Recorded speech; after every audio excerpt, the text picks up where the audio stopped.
দিল্লিতে ককরোচ জনতা পার্টির সংসদ পদযাত্রা ঘিরে উত্তেজনা, সংসদের বাহিরে সংঘর্ষ, কাঁদানে গ্যাস, এর মধ্যে নিরাপত্তা বলয় নিয়ে সংসদ ছাড়লেন ভারতের প্রধানমন্ত্রী নরেন্দ্র মোদী। সোমবার ভারতীয় সংবাদ মাধ্যম হিন্দুস্তান টাইমসের এক প্রতিবেদনে এ তথ্য জানানো হয়। প্রতিবেদনটিতে বলা হয়, ভারতের মেডিকেল ভর্তি পরীক্ষার অনিয়মের অভিযোগ এবং শিক্ষামন্ত্রীর পদত্যাগের দাবিতে ককরোচ জনতা পার্টির সংসদ অভিযান ঘিরে রণক্ষেত্রে পরিণত হয়েছে রাজধানী দিল্লি।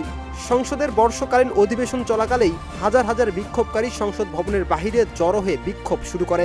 ব্যারিকেড ভাঙার চেষ্টা করলে আন্দোলনকারীদের ছত্রভঙ্গ করতে কাঁদানে গ্যাসের শেল নিক্ষেপ করে পুলিশ। পরিস্থিতি দ্রুত উত্তপ্ত হয়ে ওঠে সংসদ চত্বর সহ মধ্য দিল্লির বিভিন্ন এলাকায়। এমন উত্তেজনার মধ্যেই কড়া নিরাপত্তার বলয় নিয়ে তড়িঘড়ি করে সংসদ ভবন ত্যাগ করতে দেখা যায় প্রধানমন্ত্রী নরেন্দ্র মোদীকে।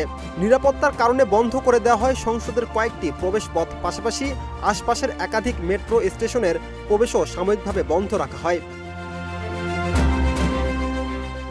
আন্দোলনকারীদের অভিযোগ, শান্তিপূর্ণ কর্মসূচিতে বাধা দিয়েছে প্রশাসন। তবে দিল্লি পুলিশের দাবি, অনুমতি ছাড়াই কর্মসূচি আয়োজন করা হয়েছিল। পরিস্থিতি এখন থমথমে, আর নজর এখন সরকার ও আন্দোলনকারীদের মধ্যে আদৌ কোনো সমাধান আসে কিনা।